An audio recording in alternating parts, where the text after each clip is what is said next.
تمہیں کیا ہو گیا ہے؟ کیسی تجویزیں کرتے ہو؟ کیا تمہارے پاس کوئی کتاب ہے جس میں یہ بات پڑھتے ہو کہ جو چیز تم پسند کرو گے وہ تم کو ضرور ملے گی؟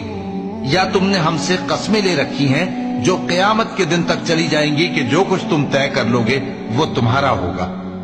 ان سے پوچھو کہ ان میں سے کون اس کا ذمہ لیتا ہے؟ کیا اس قول میں ان کے کچھ شریک ہیں؟ اگر یہ سچے ہیں تو اپنے شریکوں کو لے آئیں۔ جس دن پنڈلی سے کپڑا اٹھا دیا جائے گا اور کفار سجدے کے لیے بلائے جائیں گے، پھر وہ سجدہ نہ کر سکیں گے۔ ان کی آنکھیں جھکی ہوئی ہوں گی اور ان پر ذلت چھا رہی ہوگی، حالانکہ پہلے اس وقت سجدے کے لیے بلائے جاتے تھے جبکہ وہ صحیح و سالم تھے۔ سو مجھ کو اس کلام کے جھٹلانے والوں سے سمجھ لینے دو۔ ہم ان کو آہستہ آہستہ ایسے طریق سے پکڑیں گے کہ ان کو خبر بھی نہ ہوگی۔